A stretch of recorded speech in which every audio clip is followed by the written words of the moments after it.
Stephen Russell escaped from prison using nothing but a colored marker and some water.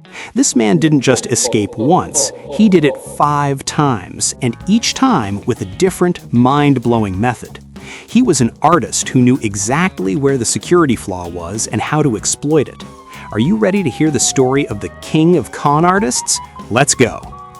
The story begins stranger than you could ever imagine. Stephen was originally a police officer, but Stephen loved to show off. He wanted to live the life of kings, private jets, expensive suits, and lavish banquets. And since a cop's salary barely keeps you alive, he fell in love with the world of conning. He felt this was the only path to achieve his grand ambitions. One time, he managed to escape after dyeing his clothes green to walk out among the doctors. He impersonated a chief financial officer and pocketed $800,000. He impersonated a judge and released himself from prison. And once, he faked having AIDS and claimed he was dying, then literally faked his own death. But to understand how this monster was created, we need to go back several years. Stephen was born in 1957. He was raised in a stable home, a good life, with parents who ran a food supply company. Everything looked normal until he was 9 years old. That is when he learned the truth. He was adopted. And the issue wasn't just that he was adopted, it was that he discovered his biological parents had continued their lives perfectly normally. They got married, they had other children, and he was simply out of the picture. That moment created a deep fracture inside him. He began to rebel, he got into fights, he stole, he acted out violently. His adoptive parents tried to make him better, but the relationship had changed forever. Eventually, he ended up in a juvenile detention center. There, he learned the first dangerous skill of his life. If you want to get out, you have to pretend that you have changed. From here, Stephen's true talent began: acting. He got out, joined the army for a while, then he worked as a police officer in Texas. Yes, a cop. A respected officer, married with a daughter, he tried to live a normal life, but he always felt that this life was too small for him. After the death of his adoptive father, he fell into a psychological crisis. He began acting out, his lifestyle changed, everyone found out, and he was fired from his job. He confessed to his wife that he was gay, the marriage ended, he was alone, and here the transformation began. It started with simple things. He began selling counterfeit Rolex watches, he made fake insurance claims, forged official-looking documents, and staged accidents that never happened. He knew how to write these papers with such precision that companies believed him, until he presented a forged passport. He was caught. In 1992, he was arrested. The sentence, 10 years. And here, the legend began. Inside prison, he had a reason to leave. His lover, Philip, used to visit him, and suddenly the visits stopped. When Stephen called him, he found out Philip was very sick, in the late stages of AIDS. Stephen decided to get out. He began watching the guards, memorizing their schedules, and studying the movement of the keys. He noticed a security flaw. The guards changed their clothes in a place where he could reach in and steal. He stole a pair of pants and a tie from the guards' uniforms. He got hold of a walkie-talkie, he put them on, walked confidently past the gatekeeper, tapped on the glass with the walkie-talkie and signaled to open. The gate opened. And the best part, he didn't run. He walked calmly out. Instead of hiding, he went back to conning. He decided to work as a chief investment officer for a massive company. The funny thing is he didn't understand anything about accounting, but he was a smooth talker. He forged PhD certificates and experience letters, convincing the company he was a financial genius. In a few months, he embezzled $800,000 from the company. He spent the money on a life of luxury until he made one small mistake in a bank transfer.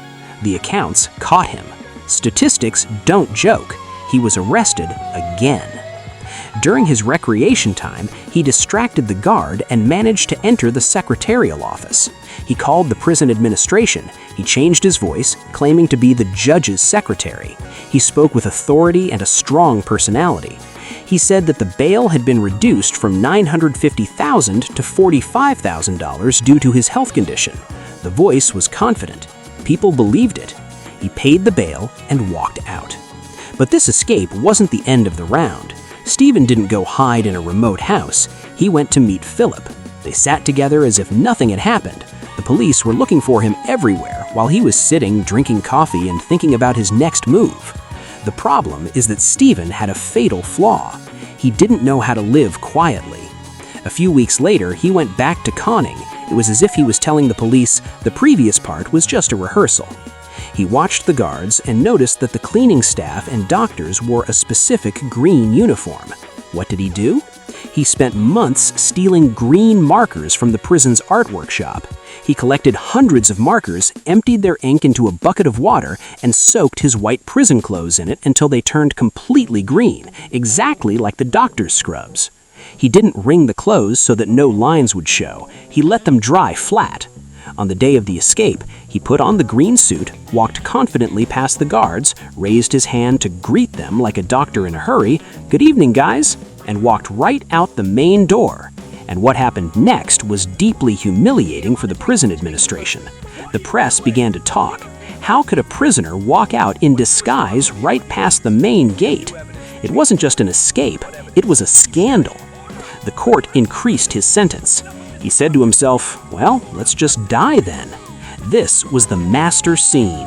Stephen was caught a third time and sentenced to 45 years. He decided a cinematic plan. He started pretending to be an AIDS patient in the final stages. He spent months starving himself until he was skin and bones and used medications that made his heartbeat very weak. He convinced the prison doctors he was dying and requested medical release to die at home. The prison agreed and moved him to a hospice. From there, he called the prison pretending to be the treating physician and informed them, "Stephen Russell has passed away. Don't bother coming to collect the body, we will handle the arrangements." And indeed, Stephen died on prison paper, while he was actually sitting on a beach drinking juice. In a later incident, while under medical guard at the prison hospital, he pickpocketed the officer's phone. He pretended to be an important person and managed to confuse them again. But they caught him by the scruff of his neck as he was leaving the hospital. He was arrested quickly. In 1998, he was arrested for the final time. The court lost its patience. Every escape added to the sentence. Every fraud added to the anger. His total sentences reached about 144 years. Now he's held in the Estelle unit in Huntsville, Texas. This prison is famous for its maximum security. Why? Because they realized if this man finds a paperclip, he'll make an escape plan out of that. Stephen Russell wasn't the strongest criminal. He was just too smart to live a normal life. He spent his whole life escaping from walls, but he never knew how to escape from the first fracture that happened inside him as a child. Intelligence without a compass can only lead you to one place: a prison cell. This is an old photo of Stephen alongside a recent one. Follow us for more stories where truth is indeed stranger than fiction.